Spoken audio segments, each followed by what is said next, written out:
Hello, আসসালামু আলাইকুম। ওয়ালাইকুম সালাম। জি, কে বলছেন, কোত্থেকে বলছেন? আমি গফরগাঁও থেকে নাজমুল হোসেন জি বলছিলাম। জি, আপনার প্রশ্ন। ইসলাম ধর্ম একটি শান্তির ধর্ম। এই ধর্মের মধ্যে আমরা বিধর্মীকে বিধর্মীকে বা অন্য গোষ্ঠীকে আমরা কোনো সাহায্য সহযোগিতা করতে পারবো? ইসলাম বলছেন যে ইসলাম শান্তির ধর্ম, এটাই বাস্তব।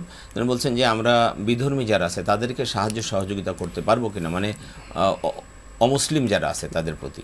এটা চমৎকার কথা বলেছেন যে পবিত্র মাহে রমাদান আমাদেরকে তাকওয়ার যে প্রশিক্ষণ দেয়।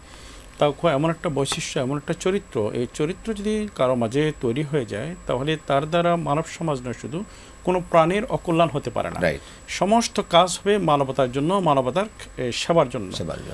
পবিত্র মাহে রমজান এখানে বিশেষায়িত কি? রাসূল করিম সাল্লাল্লাহু আলাইহি ওয়াসাল্লাম সমগ্র জীবনে অনেক বেশি দান খয়রাত সাদকা তিনি করতেন, কিন্তু রাসূল করিম সাল্লাল্লাহু আলাইহি ওয়াসাল্লামের এই চরিত্রটা পবিত্র মাহে রমজানে আরও বেশি উদ্ভাসিত হতো, আরও বেশি বেড়ে যেত। এটাকে রাসূল করিম সাল্লাল্লাহু আলাইহি ওয়াসাল্লামের এই চরিত্রটাকে বুখারী শরীফের ভিতরে এসেছেন আজওয়াদুম বিল খাইরি মিনার রিহিল মুরসালা। তিনি দান সৎকার মানব সেবায় এত বেশি রমজানে নিজেকে আত্মনিয়োগ করতেন, তিনি প্রবাহমান বাতাসের সাথে তুলনা করেছেন।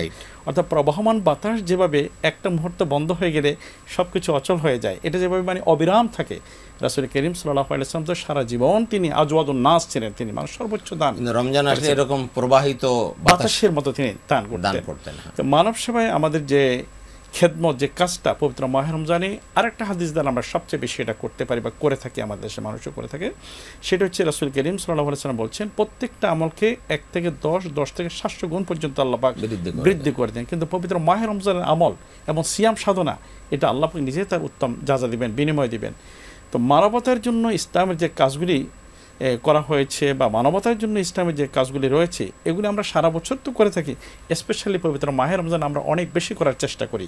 এটা এই জন্য করি যে এতে সওয়াব আমার অপর মাসের চাইতে অনেক বেশি হয়। যেখানে আল্লাহ রসুল বলেছেন একটা নফল কাজ যদি কেউ করে একটা ফরজের সমান হয়, আর একটা ফরজ যদি করে অন্য সময় 70টা ফরজের চাইতে বেশি আল্লাহ সুবহানাহু ওয়া তাআলা এখানে বরকত দান করে। আর অমুসলিমদের সাহায্য করার ক্ষেত্রে ইসলাম মানবতার ধর্ম, অবশ্যই আমরা আমাদের পাড়া প্রতিবেশী যে ভিন্ন ধর্মাবলম্বী হয়, ভিন্ন ধর্মের অনুসারী যদি হয়, তাকে আমরা সাহায্য সহযোগিতা তাদেরকে নফল সাদাকা করা যাবে, নফল সাহায্য করা যাবে, তবে যাকাতের টাকা দেওয়া যাবে না, এটা মনে রাখতে হবে। এখানে একটা লিমিট আছে, সীমাবদ্ধতা আছে, সেই ক্ষেত্রে আমরা তাদেরকে যাকাতের টাকা দিব না, বাট তারা যদি কোনো মুসিবতে থাকে, বিপদে থাকে, অবশ্যই আপনি তাকে সাহায্য করবেন। ইসলাম এ ব্যাপারে বারবার আমাদেরকে অনুপ্রাণিত করেছে।